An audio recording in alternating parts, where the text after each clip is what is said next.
વિસ્તારથી વડોદરાના સાવલી તાલુકામાં અને ડેસર તાલુકાને જોડતા મેસરી અને કરડ નદી પરનો 60 વર્ષ જૂનો બ્રિજ ઉપર જ નવો બ્રિજ બનાવાતા વિવાદ થયો છે ને જૂના બ્રિજ ઉપર જૂના સળિયા અને જૂના પિલ્લર ઉપર નવીન બ્રિજના પુલની કામગીરી કરવામાં આવતા લોકોમાં રોષ છે।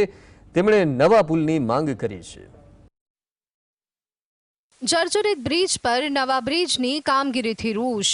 60 વર્ષ જૂના સળિયા પર નવા બ્રિજનો માચડો। તંત્રની લાલિયાવાડીની ખુલ્લી પોલ। વડોદરા જિલ્લાના સાવલી અને ડેસર તાલુકાને જોડતા અજબપુરા સિહોરા પાસે મેસરી નદી પર અને પ્રથમપુરા પાસે કરડ નદી પર 1972માં બનેલા 2 જર્જરિત બ્રિજ પર તંત્રની ભ્રષ્ટ અને બેદરકાર નીતિ સામે સ્થાનિકોમાં ઉગ્ર રોષ જોવા મળી રહ્યો છે।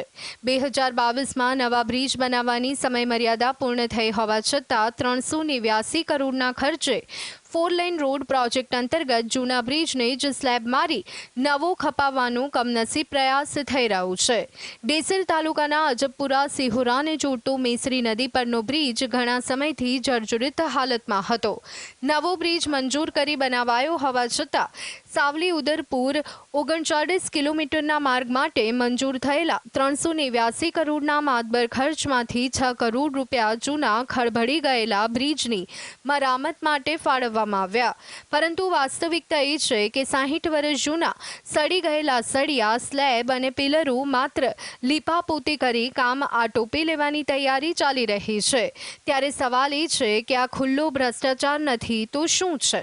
નવો રોડ કેમ ઠોક્યો? મારે તો અધિકારીઓ ઉપર હું જો આ કદાચ નહીં થાય ને તો હું અધિકારીઓ સુધી પહોંચીશ। મારે ટીડીઓ હશે, તાલુકા વિકાસ અધિકારી કે પછી મામલતદાર હશે, હું આ બધા જવાબદાર કોણ? પહેલા તો જવાબદાર કોણ?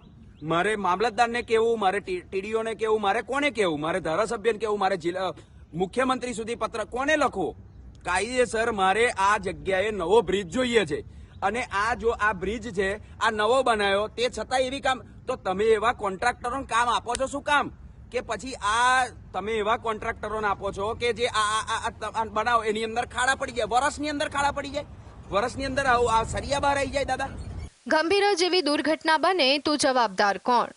શું તંત્રને લોકોના જીવની પરવા નથી? શું તંત્ર કોઈ મોટી જાનહાનિની રાહ જોઈ રહ્યું છે? વર્ષ 1972માં બનેલા આ પુલ પરથી ઉદલપુર ક્વારી ઉદ્યોગમાંથી કપચા લઈ અને ફરતા 2000થી વધુ ભારદારી ડમ્પરો દિવસ રાત પસાર થાય છે। ડેપ્યુટી એન્જિનિયર દ્વારા વાર્ષિક નિરીક્ષણ અને મરામત ભાગ્યે જ થતી હોય તેવું દેખાઈ રહ્યું છે। આવા સંજોગોમાં સડેલા સળિયા અને સ્લેબ કેટલા દિવસ ટકશે તે એક મોટો પ્રશ્ન છે।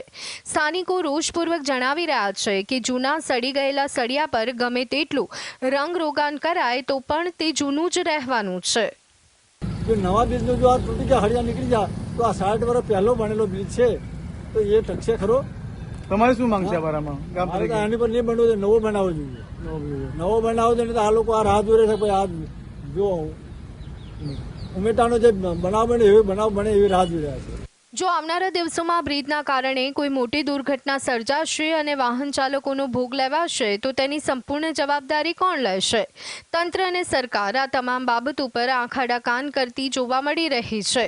રૂપેશ ચોકસી, GSTV, વડોદરા।